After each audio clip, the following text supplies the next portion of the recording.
Oh, hi! Welcome back to another episode of Kelly desperately trying to fill her first ever sketchbook.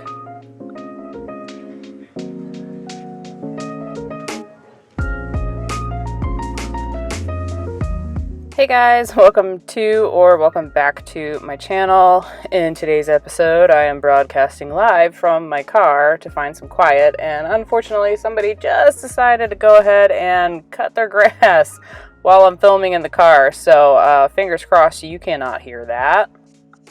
Thankfully, we only have a couple more days until school starts, so hopefully I will be able to, film in the quiet of my studio or record voiceovers in the quiet of my studio so I don't have to hide in the car like a silly goose.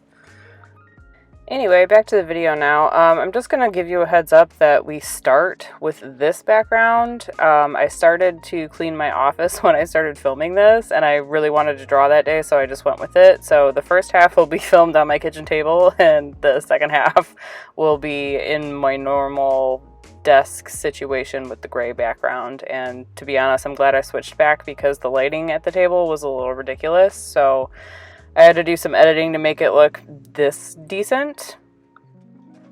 And also, my camera decided to not film a tiny portion of this video for some unknown reason. Hopefully it just needs a new SD card and the problem will be resolved because I'm really not sure if I'll be able to replace the camera right away.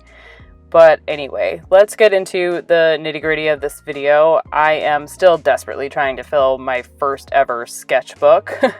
And I had no idea what to draw today, so I decided to just grab all the random things and just draw from life.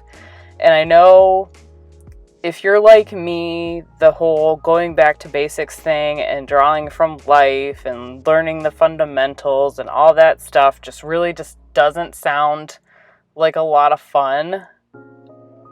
But in reality, drawing all these random things was pretty amusing and way more fun than I thought it was. So if you haven't ever drawn from life, I dare you to try it just to see if you like it.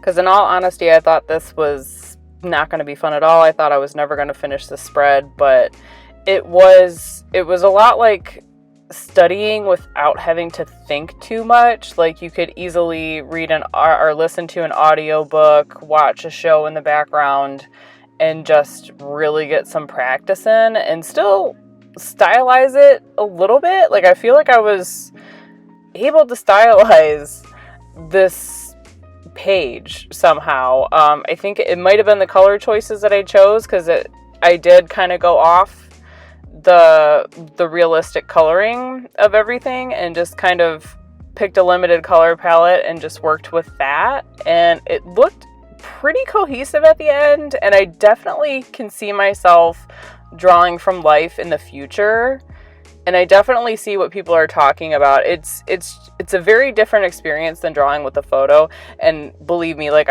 still lifes are not my thing. I never wanted to do that. I have no problem drawing with from a photo or with imagination or building a composition digitally and then just going from there. But this was really a lot more fun than I thought it was going to be, and it ended up being a really good time, and I think it really made for a very interesting spread in my sketchbook.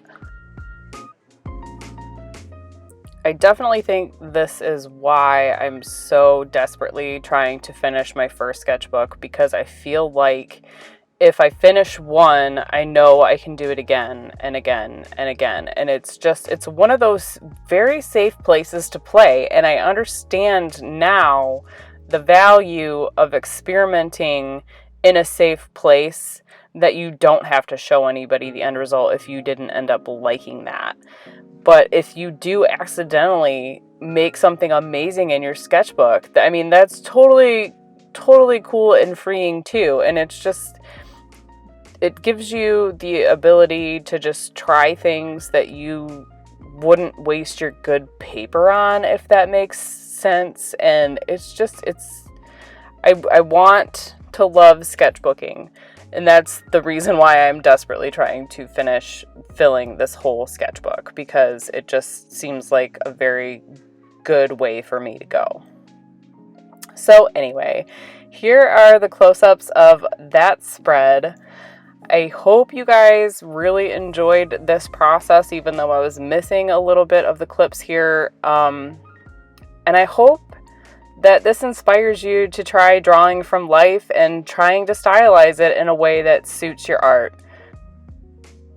Drop me a whale emoji if you made it this far into the video, and don't forget to let me know your still life or drawing from life experience in the comments. Thank you guys so much for watching, and I'll see you in the next one.